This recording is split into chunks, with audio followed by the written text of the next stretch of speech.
बिस्मिल्लाहिर्रहमानिर्रहीम। Respectable dear viewers, अस्सलाम वालेकुम।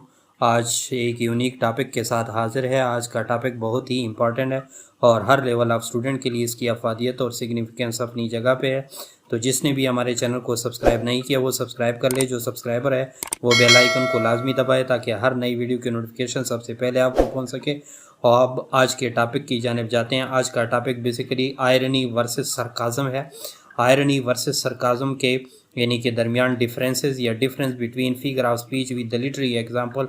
इन लिटरेरी एग्जांपल के साथ इस आयरनी वर्सेस सरकाज़म में मैं डिफरेंसेस बहुत ही यूनिक तरीके से मैंने इस प्रेजेंटेशन को तैयार करने की कोशिश की है। आप लोग जो है स्टे कनेक्टेड रहे, ए टू जी लेक्चर को वॉच करें। इंशाअल्लाह उल अज़ीज़ काफ़ी करामत और सूदमंद रहेगा। और आयरनी पे ऑलरेडी एक लेक्चर हो भी चुका है, वो ऑलरेडी अपलोडेड है, आप लोग उसको भी देख सकते हैं अगर कोई डिटेल से आयरनी को देखना चाहते हैं। और इस लेक्चर में भी काफ़ी डिटेल आप लोग को मिल जाएगी। तो sarcasm versus irony figure of speech in the English literature with the literary example. अब सरकाज़म वर्सेस आयरनी में नंबर 1 आयरनी को देखे। Irony is a figure of speech and a broad term in magazine irony is a figure of speech and broad term in magnitude. यानी irony जो है sarcasm की बनिस्बत, यानी irony भी figure of speech है और सरकाज़म भी फिगर ऑफ स्पीच है, लेकिन आयरनी जो है वो ब्रॉड टर्म है इन मैग्नीट्यूड, यानी पूरी कीमत के लिहाज से या पूरे मैग्नीट्यूड या पूरे यानी साइज़ के लिहाज से या वज़न के लिहाज से या यानी ऐसे यानी पॉइंट ऑफ व्यू के लिहाज से यानी जो आयरनी है वो सबसे यानी बड़ा और ब्रॉड टर्म है, वसी टर्म है। Sarcasm is a figure of speech, वो भी फिगर ऑफ स्पीच है, लेकिन miniature level literary term, miniature level से मुराद यानी कम लेवल का लिटरेरी डिवाइस है या लिटरेरी टर्म है या इस्तिलाह है। And a form of verbal irony, और ये वर्बल आयरनी की एक सूरत है या एक किस्म है। और sarcasm is also known as verbal irony, यानी उसको वर्बल आयरनी भी कहा जा सकता है और वर्बल आयरनी की एक सूरत भी है। और ये मिनिएचर लेवल का फिगर ऑफ स्पीच है, यानी सरकाज़म आयरनी जो ब्रॉड टर्म है और सरकाज़म उसकी एक सूरत है, या sarcasm is a form of यानी वर्बल आयरनी या आयरनी। अब नंबर 2 डिफरेंस को देखें। ये तो नंबर 1 था। ओरिजिन ऑफ आयरनी या रूट मार्फोलॉजी ऑफ आयरनी क्या है। The word irony is derived from Latin cum Greek word which means dissimulation. यानी वर्ड आयरनी जो है वो पहले लैटिन वर्ड था, फिर वो जो है यानी वही लैटिन वर्ड जो था वो ग्रीक से निकल चुका था, यानी लैटिन कम ग्रीक वर्ड है जिसका मतलब डेसिमुलेशन है। डेसिमुलेशन का मतलब होता है यानी अल्फाज के ज़रिए किसी को धोखा देना या फरेब देना, यानी मतलब कहना कुछ और, यानी अल्फाज के ज़रिए कुछ और कहना और मतलब कुछ और लेना। तो यही आयरानिकल स्टेटमेंट के लिए यही लैटिन कम ग्रीक वर्ड इस्तेमाल होता है। जबकि सरकाज़म की ओरिजिनेशन को आप लोग देखें, sarcasm is derived from Greek language word sarkasmos which means tearing of flesh, यानी टेयरिंग ऑफ फ्लैश से मुराद टेयरिंग चमकने को कहते हैं या ग्लांसी को कहते हैं। ऑफ फ्लैश यानी गोश्त का चमकना, या इस तरह भी समझ सकते हैं कि जिस पे आप इंतहाई हद दर्जे की बिटर यानी आयरानिकल या सरकाज़म लेवल की यानी तंज करते हैं, उसकी जो है यानी इस तरह चेहरा किलकिला उठता है और वो जो है यानी उसके रोंगटे अलर्ट हो जाते हैं और वो वाचफुल हो जाता है। तो इस किस्म की इस चीज़ को हम टेयरिंग ऑफ फ्लैश भी कह सकते हैं। तो इस तरह आप लोग कह सकते हैं कि सरकाज़म का जो वर्ड है वो ग्रीक से निकला है और जो आयरनी का वर्ड है वो लैटिन कम ग्रीक से निकल चुका है, यानी वो लैटिन और ग्रीक दोनों का एक कंबाइन वर्ड है। ये तो सिर्फ 2 डिफरेंसेस थे। थर्ड नंबर की डिफरेंसेस को नोट कर ले कि आयरनी की फिर क्या डेफिनेशन हो सकती है। Irony is a literary term that communicates the opposite of what is said, यानी जो चीज़ आगे वो कम्युनिकेट करता है यानी उसका मतलब ही बिल्कुल अपोजिट होता है जो कुछ वो कह रहे होते हैं। यानी अल्फाज जो होते हैं उस अल्फाज का बरक्स मतलब लिया जाता है। इस किस्म के स्टेटमेंट को हम आयरनी कहते हैं या irony figure of speech English literature में कहते हैं। यानी it mean that there is a stark contrast between reality and appearance, यानी इसका मतलब ये हुआ कि आयरनी की डेफिनेशन कोई भी आपसे पूछे तो आप लोग कह सकते हैं कि यानी contrast between reality and appearance या difference between reality and appearance, कि अपीयरेंस से मुराद है ज़ाहिरी और रियलिटी से मुराद है हकीकत। हकीकत में जो कुछ जो अल्फाज कहे जाते हैं उसका जो है यानी ज़ाहिर से फ़र्क होता है, यानी ज़ाहिरी अल्फाज जो होते हैं उस ज़ाहिर और हकीकत में कहे गए अल्फाज में फ़र्क होता है। यानी अल्फाज जो कहे होते हैं यानी कह चुके होते हैं, यानी जो अल्फाज स्टेटमेंट के अंदर होते हैं आयरनिकल स्टेटमेंट के अंदर, वही अल्फाज का उल्टा बरक से उल्टा मतलब होता है आयरनी में। इस किस्म के अल्फाज को हम आयरनी कहते हैं। जबकि सरकाज़म क्या है इसकी डेफिनेशन नोट कर ले, it is a form of irony.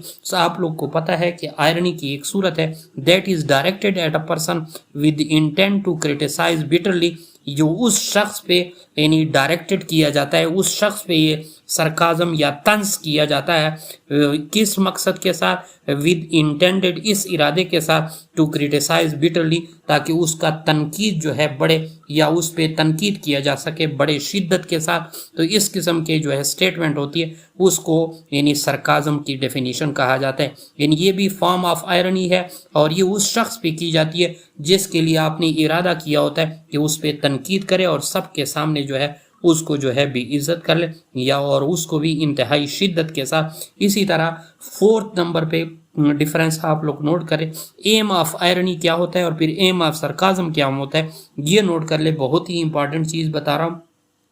The aim and goal of irony at the end is exclusion, यानी किसी पे यानी आयरनिकल सिचुएशन या आयरनी या जिसमें सेटेरिकल आयरनी या सिचुएशनल आयरनी या डिफरेंट आयरनीज का मकसद क्या होता है ताकि उसको एक्सक्लूड किया जाए। एक्सक्लूड का मतलब ये होता है, एक्सक्लूजन होता है निकालना होता है, ताकि मौके से उस बात को निकाला जाए और बाद में उसका मतलब लिया जाए। इसको एम ऑफ आयरनी यानी आप लोग कह सकते हैं कि इसका जो एम है वो एक्सक्लूजन है। यानी एम ऑफ सरकाज़म को भी देख ले, the aim of sarcasm is insult, hatred, contempt, mostly but joke, very joke, यानी ब्रैकेट में आप लोग ह्यूमर को देख रहे हैं, वेरी रेयरली।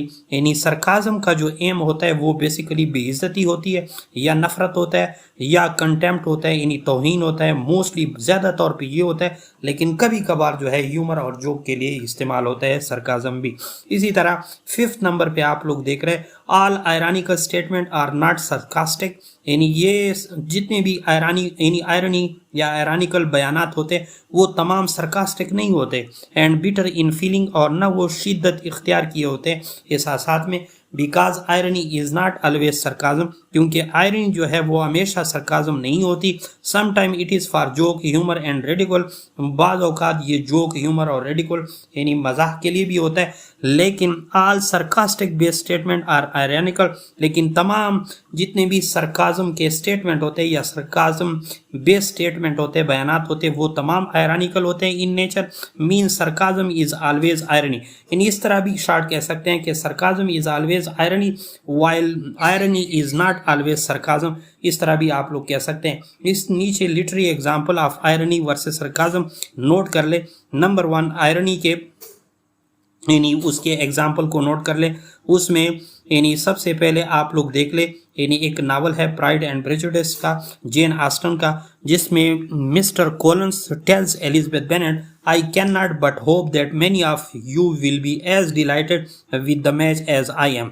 यानी यहाँ पे आप लोग देख रहे हैं कि मिस्टर कोलिंस क्या कहता है एलिजाबेथ बेनेट को, यानी Mr Collin uses verbal irony when he hopes other will be delighted with his proposal to Elizabeth, but the readers know that the Elizabeth find him insufferable.